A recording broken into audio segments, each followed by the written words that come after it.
guys. I thought it'd be funny to make. Okay, or I could stay out of focus. There we go. My double chins and all. Anyways, I thought it would be fun to give you guys a few seconds of me turning. A little bit of my merging out of the freeway humor, if you will.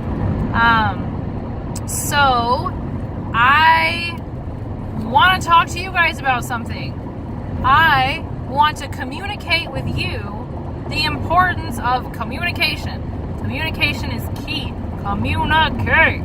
So, you guys know I teach, and one of the things I tell my students from the get-go every semester is you need to communicate with me whenever there's an issue, regardless of what kind of issue that is. Like open communication all the time. My students have a very open line of communication with me. If they email me or contact me through messages, I usually reply to them within the matter of hours. Very rarely will it take me more than 24 hours to respond to a student who has an issue. So communication, I think, is really super important. And it's something that people suck at doing. So, as I merge, I didn't even have that much coffee today, you guys. I think I'm just on a high from my maple glazed donut protein bar. Maybe they put drugs in there. So I had an email from one of my bosses yesterday asking me about a student in one of my classes, and said the mother had tried contacting me, but I didn't reply, and was asking for information on this student's, some of their work from the class. I'm not going to get into details because I don't think it's necessary or appropriate. So, as you guys may or may not know, once you turn 18, your parents have nothing to do with you anymore. You go to college, and your parents have nothing to do with you anymore. Even if you are a minor and you're through with the early college program, there are still waivers that need to be formed, or waivers that need to be signed in order for your parents to communicate with your college professors and so on and so forth. So, the fact that this mother contacted me and I didn't respond wasn't a big deal because legally I wouldn't have been allowed to anyways. But the communications that I've had with my boss and a couple other people at the college to discuss the matter, it all boils down to a matter of miscommunications. Apparently this student is autistic and is supposed to have some things on file with the college regarding additional accommodations, and communication lines should be open with the parent in this case, but either the student or the mother did not file the proper paperwork, and there was a miscommunication between the parent and the student and the college, and obviously that led to a miscommunication with me.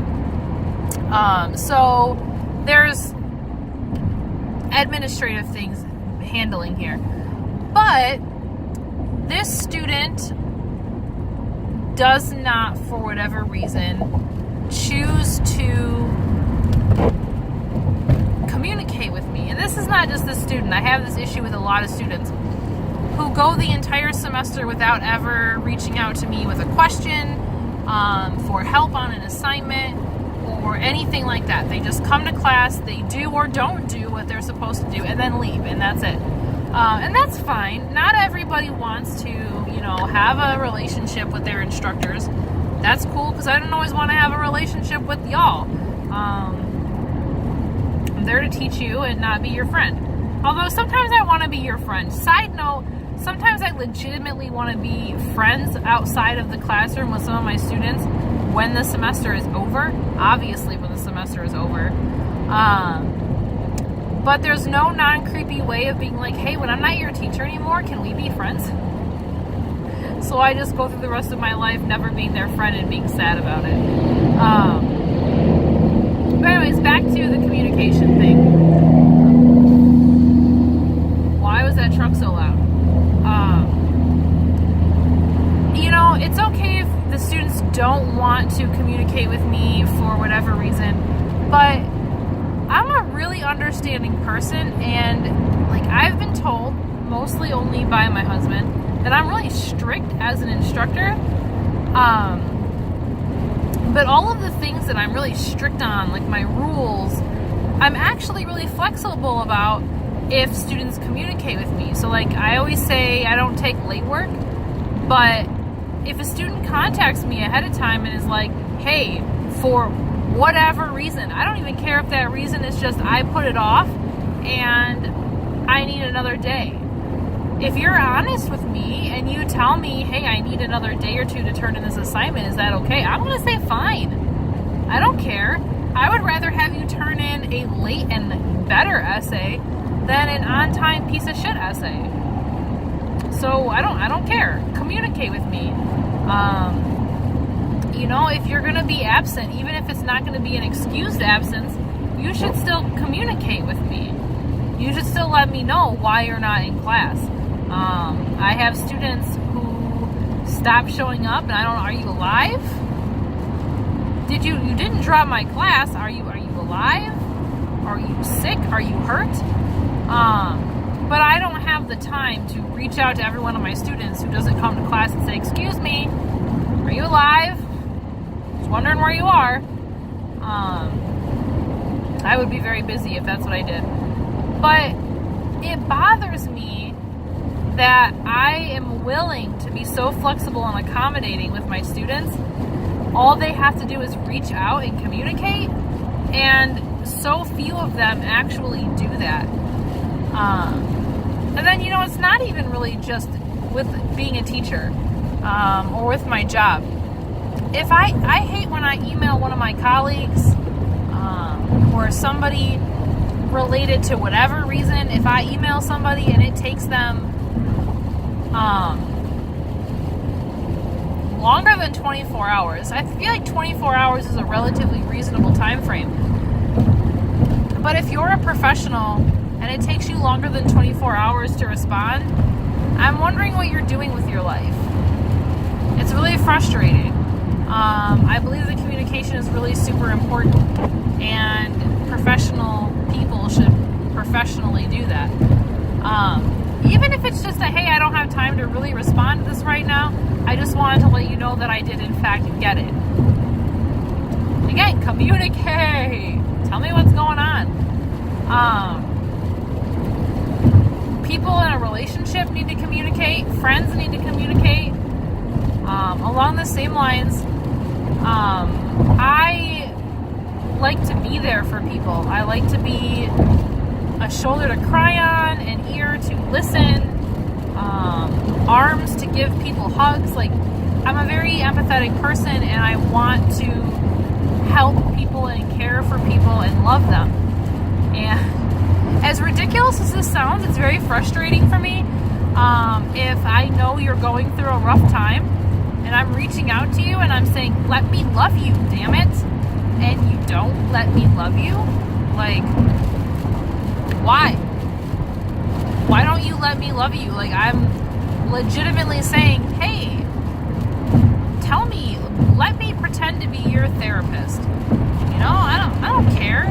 Tell me about all your troubles. It doesn't matter if they're big troubles or little troubles. If life is stepping on you, tell me about it. That's what I'm here for. I tell my friends that all the time. And I do have friends who take advantage of that in the good way, not they take advantage of me. But I do have friends that actually come to me and talk about their problems, and I appreciate that because I know that if I ever had a problem, I could go to them. But when people reject communicating with me, when they reject my love, it's kind of a bummer. When my students reject my openness and willing to work with them if they communicate with me, it's really frustrating.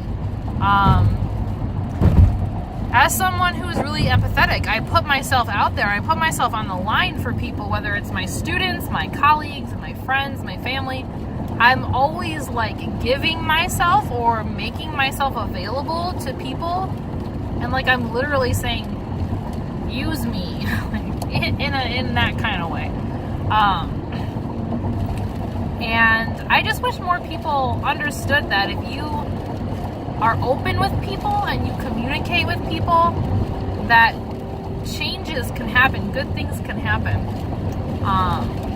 So that's my rant today, my rant right now. Be open, be willing to communicate with people, be willing to accept communications from people. If somebody in your life comes to you and says, for whatever reason, this expectation you have of me, I can't fulfill, I need whatever, at least listen. If they're opening themselves up to you to be honest about their situation, you would be